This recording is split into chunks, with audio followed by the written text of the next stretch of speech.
Fish emulsion can be expensive, but guess what? We can make our own.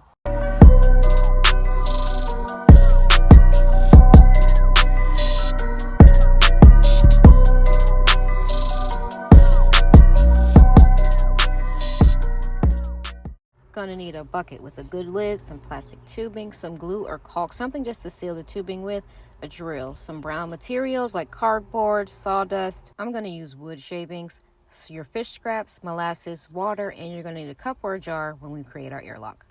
We're just gonna drill a hole in the top of our bucket, just big enough for the tubing to fit inside.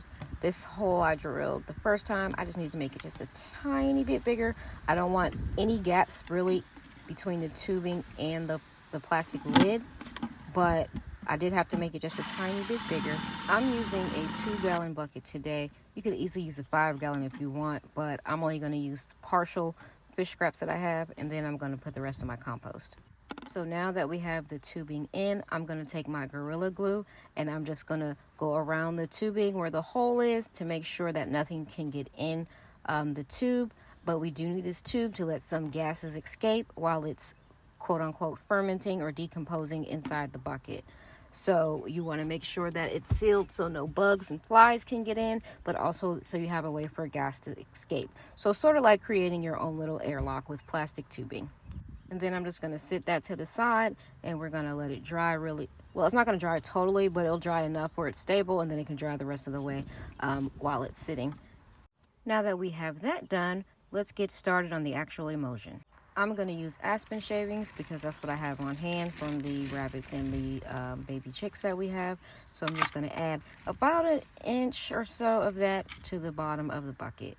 We did just have our grass cut, so I am going to add a tiny bit of grass clippings as well to the bucket as some more brown material. Now it's time for the good stuff, and I'm going to put in some fish heads, innards, everything from filleting a fish. My neighbors actually went fishing, and I told them to save me all your scraps because I need all of those. So I'm going to be putting this in here, and I'm going to put half of another bag in here. I don't know the exact weight, but I'm going to fill about the bottom third of the bucket. And you want to make sure you add any liquids that are in there as well. So anything fish goes in the bucket. So that fish that's still left in the bag, I'm going to actually just toss into my compost pile with a little lime and mix it together over there. And now to this, we're going to start adding some molasses. I'm probably going to use about a half a cup or so, maybe a little bit more. I'm going to use the remaining that's in this bottle, and then I'm going to open the other bottle and use some of that as well. Now we can't let molasses go to waste, so I'm going to get the remaining of that out as much as I can. And we're also going to save this jar because we're going to use this as the next piece of our airlock process while our emulsion is decomposing. Right now I'm just adding enough water to get the molasses out of my jar, and we'll end up filling up the bucket later, full to almost the top with water. But right now I'm just getting as much molasses out the jar as I can, and then I'm going to use some of the other jar to make sure I have enough in this process. Now the molasses is going to help a little bit mask the scent, just a little bit, and it's also going to help the fish break down in the bucket. So you want to make sure you have a good molasses to go ahead and add to your bucket as well.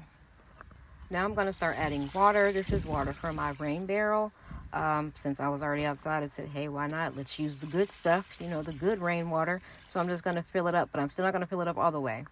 And I'm going to mix everything together, make sure it's mixed into the bottom layer, and also that the molasses is all mixed in, everything is good to go. Once that is done, then I am going to fill it to where you see the dark ring of the bucket. That's where I'm going to fill it with water. I'll just speed it up. You don't need to see me pouring water in there all slowly. Now that the water is at the desired height, I'm just going to add some more wood shavings on top. I'm not going to stir these in. Just going to let them sit on top, kind of like a covering for the emulsion. I'll end up getting started in a little bit later, but right now we're just worried about getting the process started. So we're just going to add these wood chips on top. You don't want them to be wet all the way to the top, so you want them to just sit on top. Now that that's done, we're going to add our lid back on, and we're going to make sure that it is on there really, really well. We don't want any flies or anything to get in here, laying their little baby eggs all over our fish emulsion. Okay, we want it to be nice and just fish emulsion for our garden. The tubing I had was a little bit longer than I needed, so I just cut that just enough so it can fit inside the jar without popping out. And I have a little leeway if I need to move it around or not. So I needed to go in the jar with water to create like an airlock situation, and that way the gases can escape and nothing can get inside through the hose.